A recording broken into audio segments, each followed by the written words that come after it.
everybody. It is the night before St. Patrick's Day, and I wanted to do a quick live this evening. I know I seemed a little dressed up, but I actually teach in like 20 minutes, 25 minutes.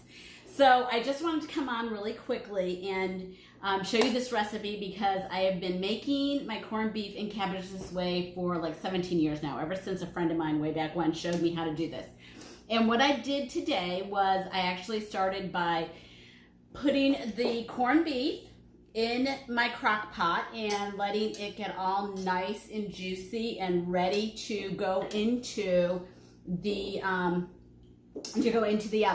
So I've got my corned beef right here, and what I'm going to do now is I'm going to make this amazing mustard, honey, brown sugar glaze for it, and it is so good. You won't want to do your corned beef any other way after you do it this way.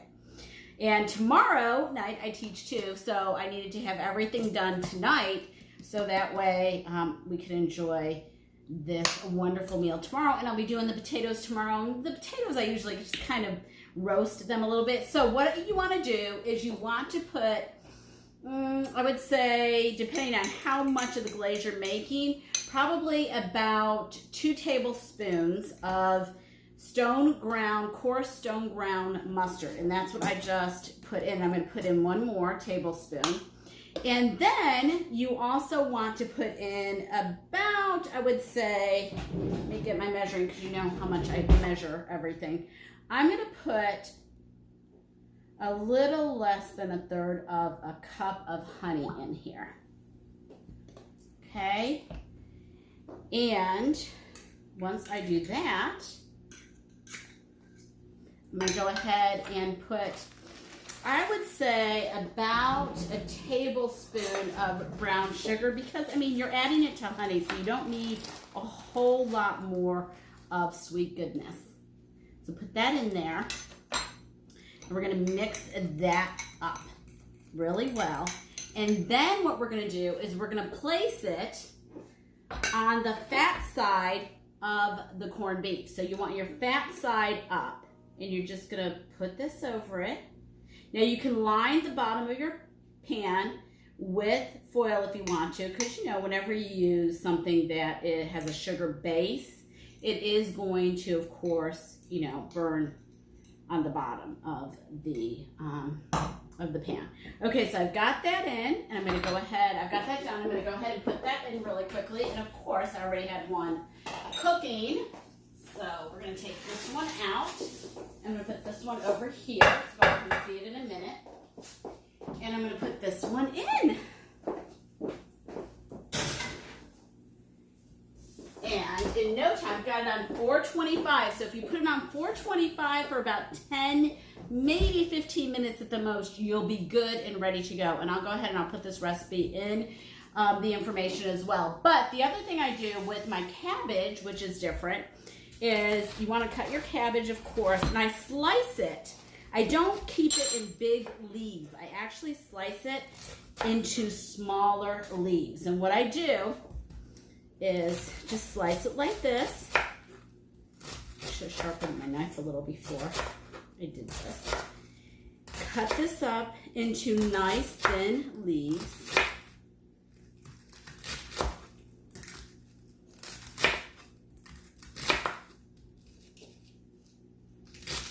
I hope everybody's having a good day. It is Tuesday, right? Yes, it's Tuesday. It's Tuesday night, so it's Tuesday. I teach live online, actually, with my girlfriend, Pi Young, who is, I love teaching with her. We have so much fun to teach together. And then you're going to slice onion. So what I've done is I've taken like 1/3 of an onion. Sweet onions, I always like sweet Vidalia onions whenever I can get them. And you're going to slice those thin as well. I'm going to slice just like this, really thin. And then I just go with the flow with whatever's left to go around the core of the onion. And I put that in there. And then what you're going to do is you're going to put it in your pan and you're just going to saute it. And you're going to saute it with about, I would say, 2 tablespoons of butter. So you're going to put that in there. And that is going to come out lovely. So you'll put that in the pan with 2 tablespoons of butter, and then you're going to sprinkle a little bit of sugar on it. And once you sprinkle the sugar on it, it is going to just bring all of those flavors together. Kind of like if you think about it, if you're doing a pineapple, right? So you'd put it in your pan, and with like I said, 2 tablespoons of butter, and you're going to cover it with a lid. And I would cook it on medium to medium-high heat until it's tender, soft and tender. And once you do that, you're good to go. So at the end of all of this, this is how your corned beef is going to look. And you are going to be the hit of the party with this new version of corned beef. Look at that corned beef. See how it's crispy, and it has that wonderful, wonderful mustardy, brown sugar, kind of honey glaze on it, and it's just delicious from there. Cut it up, serve it up with your corned beef and, with your cabbage and onion, and then a little bit of your potato or rice or whatever you want as a starch on the side, and you're good to go. So I have to run now. I hope you all have a great, great, great rest of your evening tonight. Don't forget, remember, gut health, always. You got to remember our gut health. Don't forget our new Trebiotic that we have on the market. I always use our probiotic too. And then we have our collagen, which is amazing, and I love it. Everybody have a great, great, great night. Steph, hey, it's good to see you. Oh, I can't wait to see how your hair turned out.